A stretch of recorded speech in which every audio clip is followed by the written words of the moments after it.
गजराजुनू।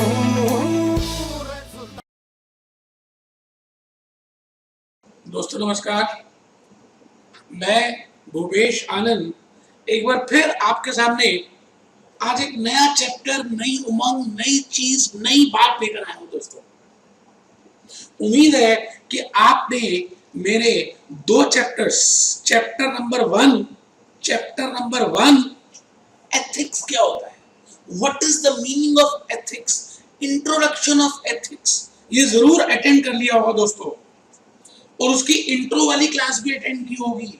और उसके बाद मैंने आपको कॉर्पोरेट गवर्नेंस की इंट्रो क्लास कराई, वो भी कर ली होगी। सस्टेनेबिलिटी डेवलपमेंट की इंट्रो भी कर ली होगी। और फिर मैंने दो चैप्टर्स करा दिए, एक चैप्टर 1 एथिक्स इंट्रोडक्शन, जो हमारे स्टडी मटेरियल में इंट्रोडक्शन, और बेटे फिर मैंने चैप्टर नंबर 2 बिजनेस एथिक्स, बड़े प्यार से, बहुत सारे प्यार से आपको मैंने ये दो चैप्टर्स अभी तक करा दिए। आज का जो लेक्चर है, आज हम जो शुरू कर रहे हैं बेटे, एक नया चैप्टर शुरू कर रहे हैं, नया अध्याय, महाभारत की तैयारी है, जीएसटी की तैयारी है बेटे। 1 जुलाई बस आने ही वाला है, जीएसटी होगा, वन नेशन वन टैक्स। पूरी दुनिया में, ऑस्ट्रेलिया में, यूके में बेटे जीएसटी चल रहा है। तो मैं अभी जीएसटी का लेक्चर नहीं ले रहा, हाँ मैं सेमिनार लेने वाला हूँ, मैं जीएसटी की क्लासेस लूंगा, मैं जीएसटी की बातें बताऊंगा, क्योंकि बेटे मुझे ऐसा लगता है कि अभी उन चीजों को अगर आप जल्दी सीख लेंगे तो लाइफ में आगे बढ़ जाएंगे। तो आज का लेक्चर मैं चैप्टर नंबर 3 बेटे, चैप्टर 3 बेटे corporate governance, chapter 3 corporate governance के ऊपर स्टार्ट करने वाला हूं। और जैसा आपको मालूम है कि 70 मार्क्स का एथिक्स प्लस कॉर्पोरेट गवर्नेंस आता है बेटे, ये बात तो आपको पता ही है। 70 मार्क्स का एथिक्स प्लस कॉर्पोरेट गवर्नेंस आता है, एथिक्स प्लस कॉर्पोरेट गवर्नेंस आता है। तो 70 मार्क्स के लिए हम बेटे एथिक्स प्लस गवर्नेंस को करने वाले, बिल्कुल करेंगे, एथिक्स प्लस गवर्नेंस करेंगे। और 30 मार्क्स के लिए सस्टेनेबिलिटी डेवलपमेंट करेंगे। इसमें हम ये एथिक्स वाला पार्ट तो कर चुके हैं, ये वाला पार्ट हम कर चुके हैं। अब हम जो करने जा रहे हैं बेटे वो है गवर्नेंस। इसके इंस्टीट्यूट ने 10 स्टडी मटेरियल्स दिए। तो चैप्टर नंबर 3 से लेकर चैप्टर नंबर 13 बेटे, 3 से लेकर 13 तक, 3 से लेकर 13 तक कॉर्पोरेट गवर्नेंस कवर्ड है। मतलब टोटल अगर आप देखें तो 10 स्टडी मटेरियल्स हैं जो कॉर्पोरेट गवर्नेंस के लिए हैं, 2 एथिक्स के लिए हैं, तो 10 और 2 12, और बेटे 5 सस्टेनेबिलिटी डेवलपमेंट के लिए हैं। इसका मतलब सबसे ज्यादा इंपॉर्टेंस कॉर्पोरेट गवर्नेंस की है। एक ऐसा चैप्टर जो अब हम करने वाले हैं, जो हम स्टार्ट करेंगे बेटे, उसको बोलते हैं कॉर्पोरेट गवर्नेंस। तो जल्दी से बुक निकाल लीजिए बेटे, आज से हम कॉर्पोरेट गवर्नेंस शुरू करेंगे। मैं आज के लेक्चर में आपको ये बताऊंगा कि ये 10 स्टडी मटेरियल्स में कौन कौन सा स्टडी मटेरियल आपको करना है। करेंगे तो हम सभी, लेकिन फिर भी हमें पता तो होना चाहिए क्या क्या नाम है और क्या क्या कंटेंट है। और फिर मैं स्टडी 3 चैप्टर 3 कॉर्पोरेट गवर्नेंस का जो कंसेप्चुअल फ्रेमवर्क है उसके बारे में बताऊंगा बेटे। आज हम शुरू कर रहे हैं, स्टार्ट कर रहे हैं। आइए बेटे, बुक वगैरह सब निकाल लीजिए, बुक निकाल लीजिए बेटे, बुक निकाल लीजिए। मैं 1 मिनट दे रहा हूँ, बुक निकालिए, इरादे बुलंद कर लीजिए। और मैं भूपेश आनंद बस बेटे 1 मिनट के लिए भगवान को याद कर रहा हूँ। आप जल्दी से स्टार्ट कर दें, निकालें बुक तब तक।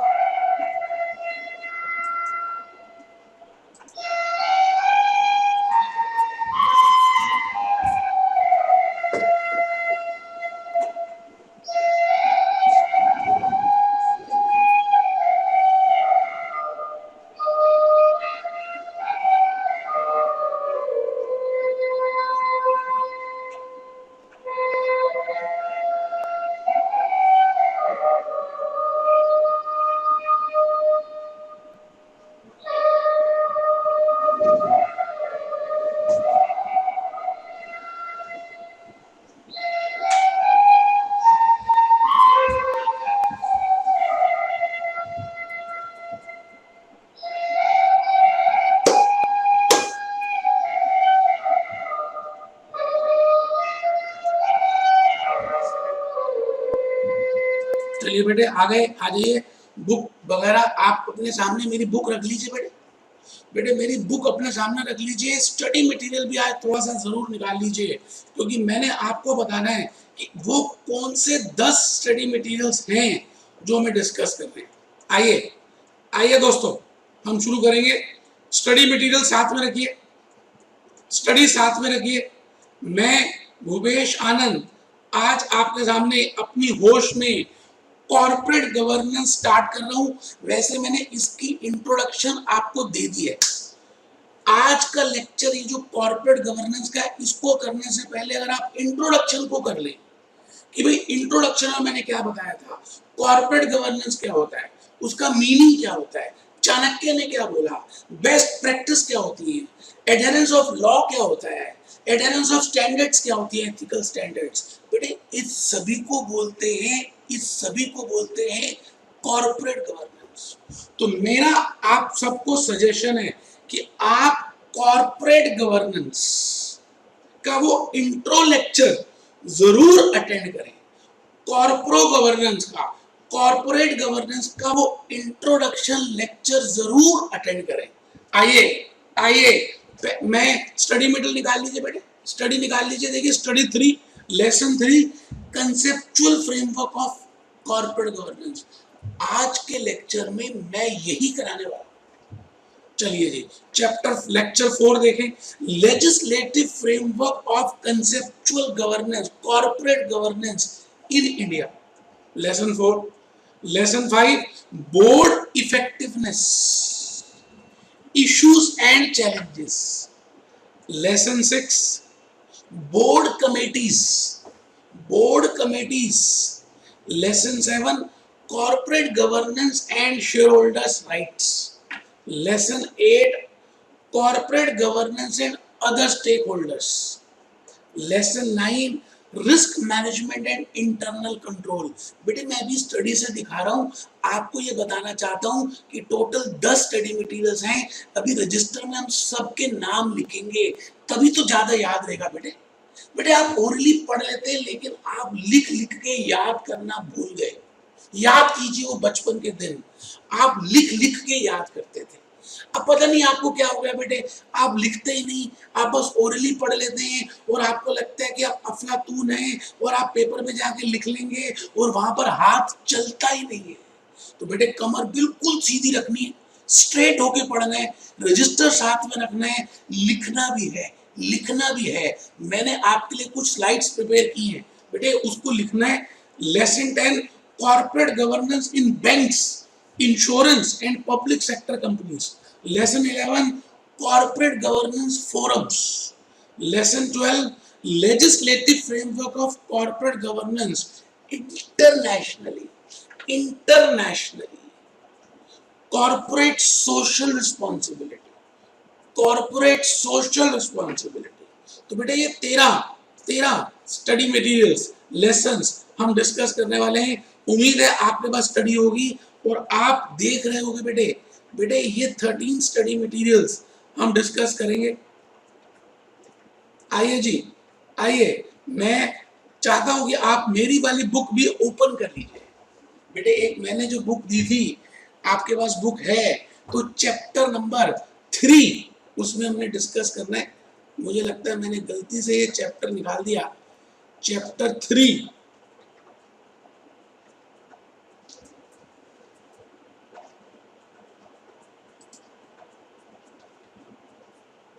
निकाल लीजिए, चैप्टर 3 निकाल लीजिए तब तक।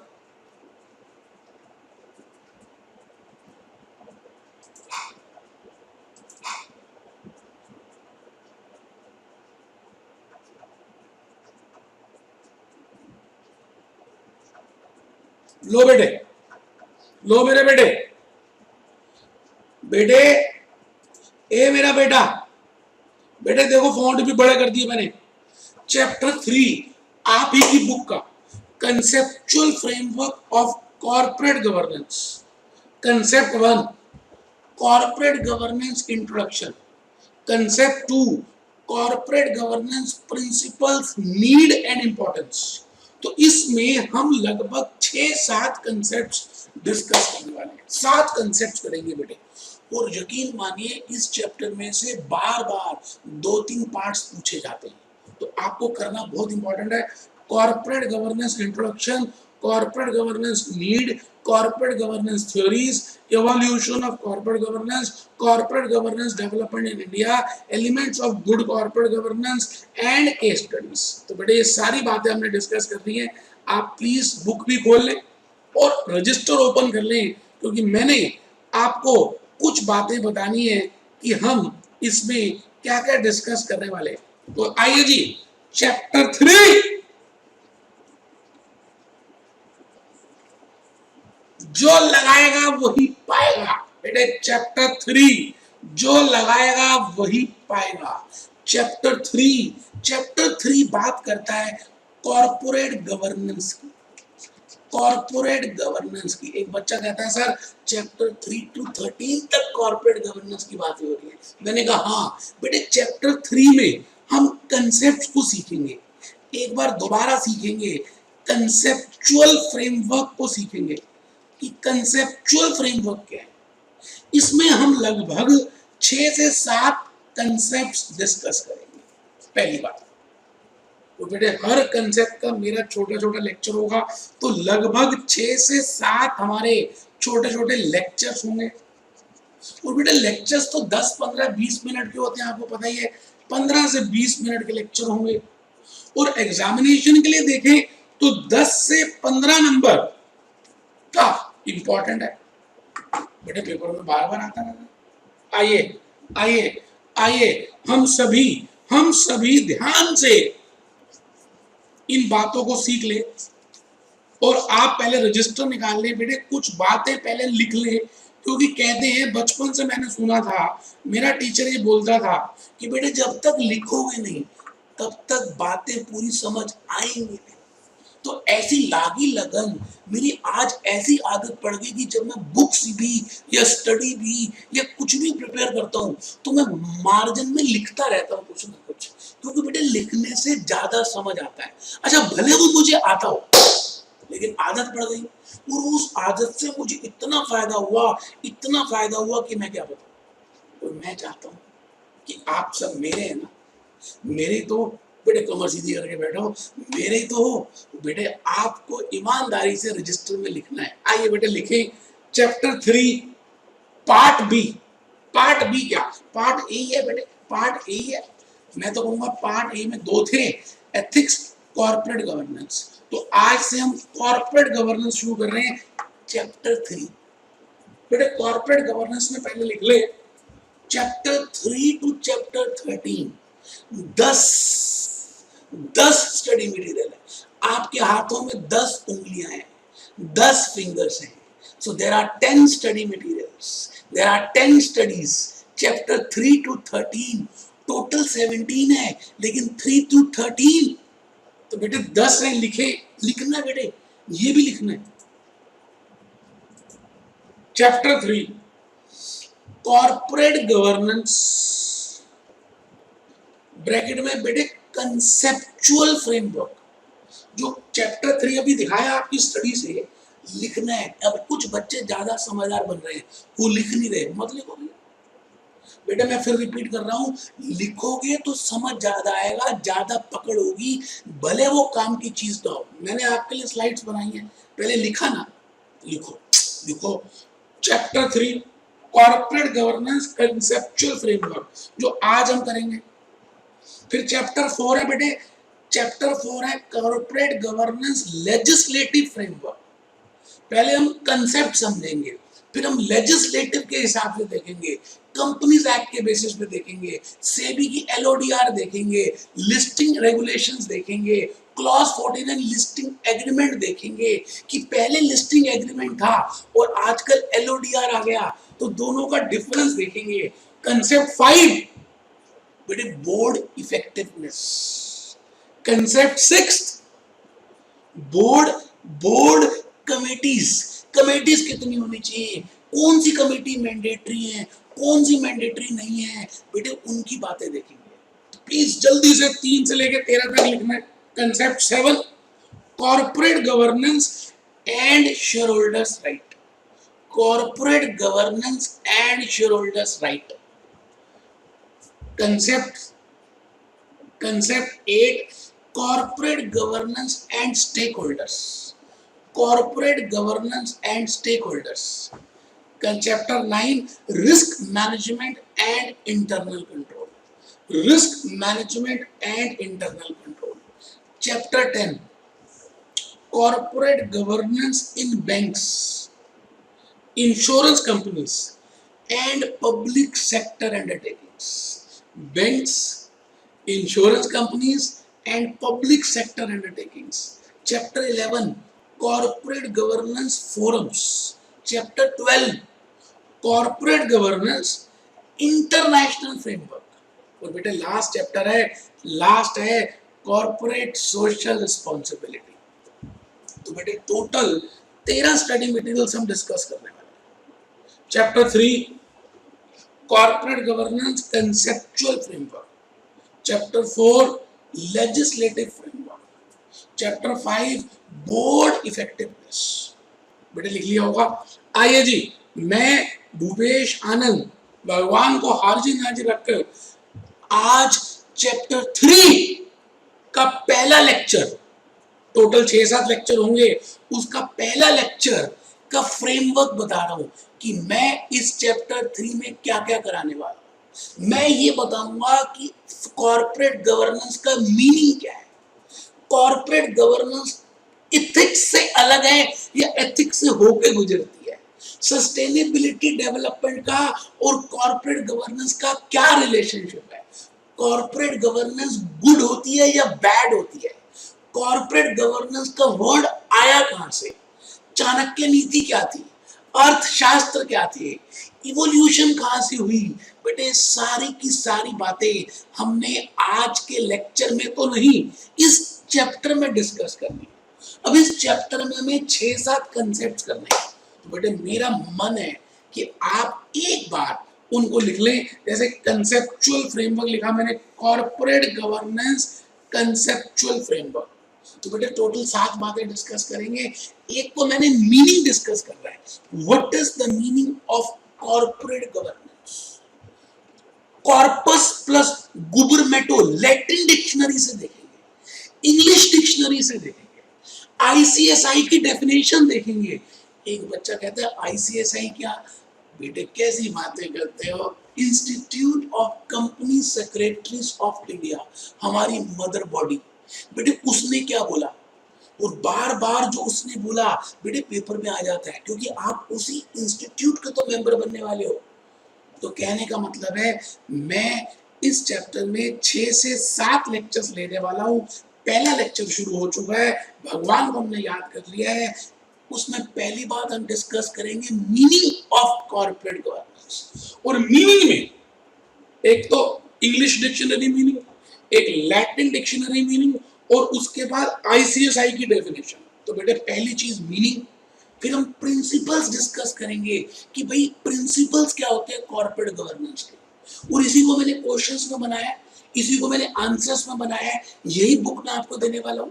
तो बेटे corporate principles of corporate governance, principle 1, principle 2, principle 3, कि भाई अगर आप कॉर्पोरेट गवर्नेंस की बात करें तो हम बात करेंगे application of best management practice, हम बात करेंगे there should be sustainability development, हम बात करेंगे adherence of ethical standards.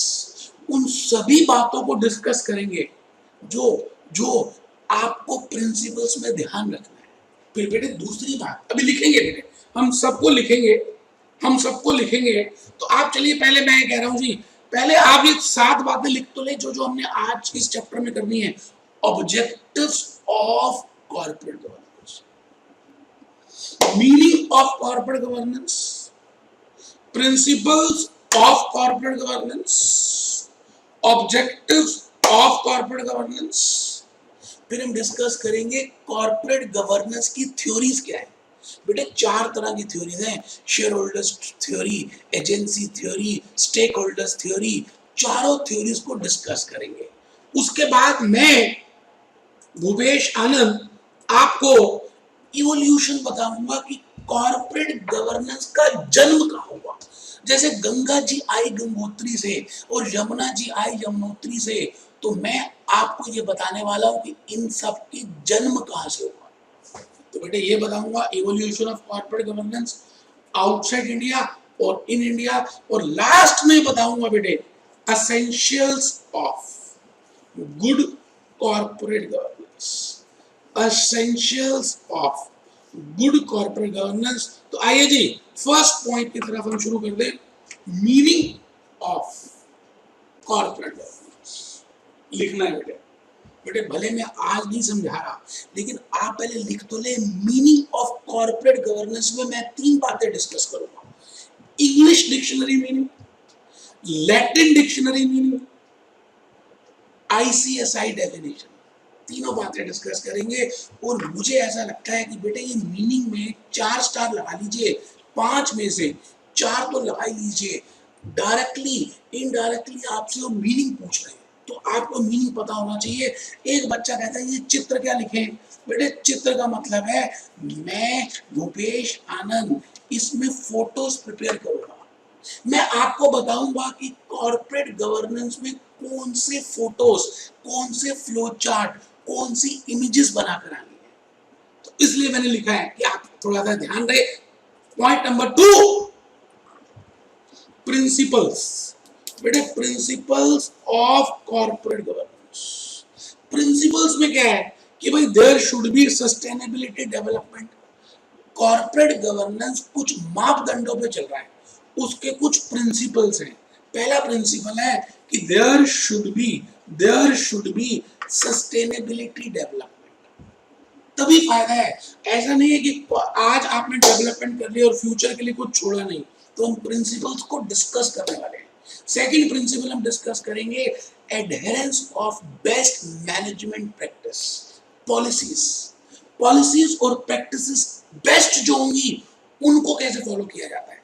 Efficient maximization of wealth law को फॉलो करना है, एलओडीआर को फॉलो करना है, कंपनीज एक्ट 2013 को फॉलो करना है, सेबी की रेगुलेशंस को फॉलो करना है, आईआरडीए को फॉलो करना है। तो बेटे वो सब देखेंगे।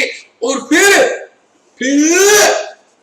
Adherence of ethical standards, adherence of ethical standards. तो बेटे पॉइंट नंबर 2 के बाद आ जाइए ऑब्जेक्टिव्स। मैंने कहा टोटल 6-7 बातें डिस्कस करेंगे चैप्टर 3 के कंसेप्चुअल फ्रेमवर्क में।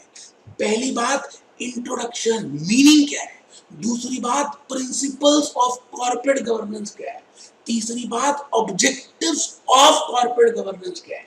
तो बेटे ऑब्जेक्टिव क्या है कि इंडिपेंडेंट डिसीजन मेकिंग होनी चाहिए, proper mixture of independent directors and non executive directors होने चाहिए, कमेटीज का बना होना चाहिए।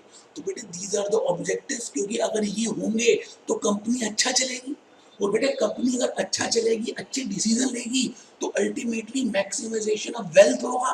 तो थर्ड पॉइंट लिख लें ऑब्जेक्टिव्स। मैं इस ऑब्जेक्टिव में क्या कराने वाला हूं, पहली बात ये इंश्योर करूंगा board should take independent decisions. Board का इंडिपेंडेंट डिसीजन लेना इंपॉर्टेंट है। Board should have a composition of non executive। जैसे च्यवनप्राश होता है बेटे, च्यवनप्राश कभी खाया? It is a mixture of जड़ी बूटी, it is a mixture of चांदी सोना, it is a mixture of आंवला एंड बादाम। सिमिलरली एक कंपनी की जो कॉर्पोरेट गवर्नेंस अच्छी मानी जाती है वो ये कि उसमें वुमेन डायरेक्टर्स हो, इंडिपेंडेंट डायरेक्टर्स हो, नॉन एग्जीक्यूटिव डायरेक्टर्स हो, कमेटीज हो, नॉमिनी डायरेक्टर्स हो, एग्जीक्यूटिव तो होंगे। उससे क्या होगा, प्रॉपर वर्किंग होगी, प्रॉपर फंक्शनिंग होगी। तो लिख ले ऑब्जेक्टिव्स में 2 ऑब्जेक्टिव लिखे हैं जी मैंने। एक ऑब्जेक्टिव लिखा board should take independent decisions, और दूसरा ऑब्जेक्टिव लिखा board should have a composition of non executive and independent directors. तो बेटे मैं भूपेश आनंद थर्ड पॉइंट आपको डिस्कस करूंगा objectives of corporate governance. The board should take independent decisions. Board should have a composition of non-executive and independent directors. तो बेटे फिर lecture 4th में हम करेंगे कॉर्पोरेट गवर्नेंस की थ्योरीज क्या है, विचारधाराएं, विचारधारा। बेटे बेटे जैसे फाइनेंशियल मैनेजमेंट में डिविडेंड डिसीजन में आपने अलग अलग थ्योरीज की है, Modigliani and Miller, Myron Gordon, Walter. उसी तरह से बेटे एथिक्स के बाद, एथिक्स के चैप्टर में जो हम कर रहे हैं कॉर्पोरेट गवर्नेंस, तो अलग अलग लोगों ने कॉर्पोरेट गवर्नेंस के ऊपर क्या क्या बोला, तो बेटे उसको बोलते हैं थ्योरीज ऑफ कॉर्पोरेट गवर्नेंस। उसको डिस्कस करेंगे, आप लिख ले। एजेंसी थ्योरी, बेटे पहली है एजेंसी थ्योरी, दूसरी है शेयर होल्डर्स थ्योरी, तीसरी है स्टेक होल्डर्स थ्योरी, फोर्थ है स्टीवर्डशिप थ्योरी। आराम से बेटे, पहली एजेंसी थ्योरी, दूसरी शेयर होल्डर्स थ्योरी, तीसरी stakeholders theory, fourth stewardship theory. आइए दोस्तों, आइए मैं अब आपको ये बताने जा रहा हूं कि कॉर्पोरेट गवर्नेंस का जन्म कहां हुआ। जैसे आपका डेट ऑफ बर्थ है, गंगा जी आई कहां से, गंगोत्री से, तो वहां पर हिमालय पर्वत से कहां से आई, उस जगह को बोलते हैं गंगोत्री, गंगोत्री। तो बेटे इसी तरह से कॉर्पोरेट गवर्नेंस का इवोल्यूशन कहां से हुआ, इंडिया में कहां से हुआ, आउटसाइड इंडिया में कहां से हुआ, और आउटसाइड इंडिया में कौन सी कमेटीज बनी, वो सब डिस्कस करेंगे। आप पहले लिख लें evolution of corporate governance outside India, evolution of corporate governance outside India. India के बाहर, यूरोप में, अमेरिका में, ऑस्ट्रेलिया में, या कहीं पे भी कुछ कमेटीज बनी। पहली कमेटी बनी कैडबरी कमेटी, देखेंगे बेटे, डिस्कस करेंगे। ग्रीनबेरी कमेटी, हेम्पल कमेटी, टर्नबुल कमेटी। एक बच्चा कहता है नाम बड़े भयानक भयानक से। हाँ बेटे, ये सारे नाम यूरोपियन हैं। यूरोपियन के नाम बंता सिंह, संता सिंह, साडा सिंह नहीं होंगे बेटे। बेटे पता नहीं क्या अजीब अजीब से नाम है, खुद तो मर गए, हमारे लिए थ्योरीज और रिपोर्ट्स दे गए इनको पढ़ने के लिए। Cadbury, Greenbury, Hampel, Turnbull, Higgs, Smith, Smith, Smith. एक बच्चा ढीला पड़ गया, वो कह रहा है इसको लिखने की कोई जरूरत नहीं है क्योंकि बुक में है। बिल्कुल ठीक कहा उस बच्चे ने, बुक में तो है, लेकिन अगर आप नहीं लिखोगे तो आपको ये उतना ज्यादा माइंड के अंदर नहीं जाएगा एज कम्पेयर टू उन बच्चों से जो लिख रहे हैं। बेटे मेरे लिए ये पेपर नया था, मैंने लिख लिख कर रजिस्टर भर दिए, आती थी वो चीजें, फिर भी लिखी, लिखने से मेरे दिमाग में चली गई, और आज आपके सामने मैं रिकॉर्डिंग कर रहा हूँ। तो बेटे आज आपको यही बात बताने जा रहा हूँ कि ए फॉर एप्पल भी आपने लिखा था, तभी समझ आया था। क्योंकि अब आप बड़े हो गए हो, आपको लगता है बहुत चालाक हो, आप समझदार हो। नहीं बेटे, आपको अभी भी लिखने की जरूरत है, और मुझे पता मेरे हो तो लिखोगे बेटे, लिखो। 6 स्मिथ रिपोर्ट तक लिख लिया मेरे बेटे, 7th टायसन रिपोर्ट, बेटे 9 रिपोर्ट्स है, 9 चीजें करनी है। स्टीवर्ड कोड और UK governance code, UK governance code, बेटे 9 बातें डिस्कस करेंगे। Evolution of corporate governance outside India. नहीं लिखा तो बेटे एक बार दोबारा लिखें, कैडबरी, कैडबरी, कैडबरी। एक बच्चा कहता है चॉकलेट वाली, हाँ मैंने कहा वही, Cadbury, Cadbury, Greenbury, Greenbury, strawberry नहीं, स्ट्रॉबेरी नहीं, Greenbury, Greenbury, Cadbury, Greenbury, Hampel, Hampel, Hampel, Hampel, Turnbull, Turnbull, Turnbull, Turnbull. 4 कौन सी बेटे, Cadbury, Cadbury, Greenbury, Greenbury, Greenbury, Greenbury, Hampel, Hampel, Turnbull, Turnbull, bull का मतलब सांड, Turnbull, Turnbull, Higgs, Higgs, Smith, Smith, Smith. तो बेटे मैंने आपके सामने 5 कमेटीज, 6 कमेटीज बता दी हैं, टोटल 9 है। पहले इस पेज की याद कर लेते हैं, नाम तो थोड़ा से लिखेंगे, थोड़ा सा बोलेंगे, तो जब मैं समझाऊंगा ना तो आपको याद आ जाएगा कैडबरी, क्रैडबरी, कैडबरी, कैडबरी, ग्रीन बरी, ग्रीन बरी, स्ट्रॉबेरी नहीं, ग्रीन बरी, हेम्पल, Hampel, Turnbull, Turnbull, Turnbull, Turnbull मतलब सांड, ग्रीन बरी मतलब स्ट्रॉबेरी, कैडबरी मतलब चॉकलेट। एक ही तो याद करनी है बेटे, हेम्पल, हेम्पल, हेम्पल, बाकी तो चार रिलेट हो गई। पांचवी हिग, हिग, पिग नहीं, पिग नहीं, हिग, हिग, स्मिथ, स्मिथ, स्मिथ, स्मिथ। छह बेटे कमेटीज की रिपोर्ट्स हमने देख ली। वैसे हमें नो करनी है बेटे, Tyson, Tyson stewardship code and UK governance code. इसके बाद बेटे मैं आपको अगले लेक्चर में ये बताऊंगा evolution of corporate governance in India. India में कॉर्पोरेट गवर्नेंस कहां से आई? तो बेटे ये आई, मैं तो कहूंगा सतयुग से चलती आ रही है। वो तो हमें पता नहीं था, पता अब चला, लेकिन इस सतयुग में थी, त्रेता में थी, द्वापर में थी, कलयुग में चाणक्य था, अशोका था, चंद्रगुप्त मौर्य था। तो बेटे चाणक्य नीति थी, अर्थशास्त्र था। तो बेटे मैंने सबसे पहले लिख दिया चाणक्य नीति से हमारे इस इंडिया में सबसे पहले आई। फिर सेबी ने एलओडीआर वगैरह वगैरह अलग अलग इवोल्यूशन करी। कंपनीज एक्ट 2013 में आई। हमारे यहाँ पे भी बेटे बहुत सारी कमेटीज बनी, कुमार मंगलम कमेटी, बिरला कमेटी, ये कमेटी, नरसिम्हा कमेटी। वो डिस्कस करेंगे बेटे फोर्थ पॉइंट में। फिफ्थ में कॉर्पोरेट गवर्नेंस फोरम्स, आईसीएसआई की तरफ से भी सीजी के बारे में बहुत कुछ आया। Confederation of Indian industry, confederation of Indian industry, confederation of Indian industry. तो मैं ये बता रहा हूं कि हमारे देश में कॉर्पोरेट गवर्नेंस का जन्म कैसे हुआ और कहाँ का हुआ और इवॉल्व कैसे हुई। तो मैंने कहा इसकी इवोल्यूशन तो चाणक्य के थ्रू भी हुई, इसकी इवोल्यूशन सेबी में भी हुई, इसका जन्म कंपनीज एक्ट में भी हुआ, इसका जन्म सीआईआई में भी हुआ, क्योंकि कॉर्पोरेट गवर्नेंस है ही अपने में बड़ी अच्छी। गवर्नेंस का मतलब क्या? जो गवर्न करे, जो कंट्रोल करे, जो गवर्नमेंट है, तो बेटे उसको बोलते हैं गवर्नेंस। आईआरडीए आरबीआई के थ्रू भी आई, आईआरडी में आई बेटे, कम्युनिकेशन ट्राई में आई, प्रोफेशनल बॉडीज के थ्रू भी इसका कई जगह जन्म हुआ, क्योंकि उन्होंने भी बड़े सारे अपने डेफिनेशंस दी, अपनी बातें रखी, अपने प्रिंसिपल्स बनाए। इसका मतलब आपको 13 चीजें करनी है इंडिया के अंदर कि इंडिया में इसकी इवॉल्वमेंट कैसे हुई।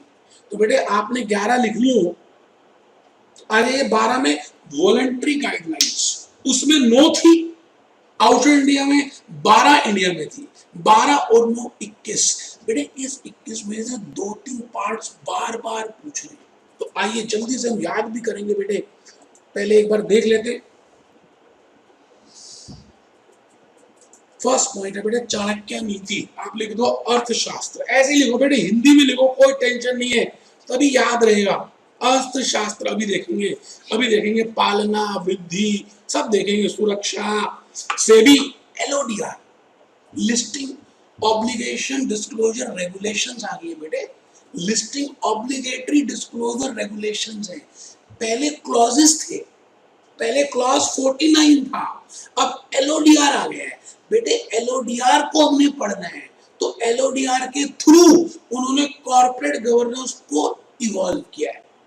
Companies act 2013, corporate governance committees, corporate governance forums, ICSI definition, CII, RBI के थ्रू, आईआरडीए के थ्रू, आरबीआई के थ्रू, ट्राई के थ्रू, प्रोफेशनल बॉडीज के थ्रू, और फिर वॉलंटरी गाइडलाइंस। तो बेटे ये था।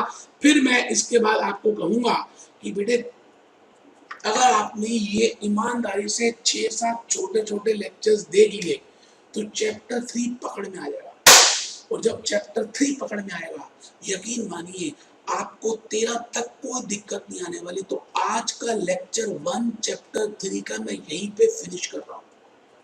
लेक्चर 2 में मैं मीनिंग ऑफ कॉर्पोरेट गवर्नेंस को बताऊंगा, अलग अलग ढंग से बताऊंगा। तो बेटे फिर मिलेंगे।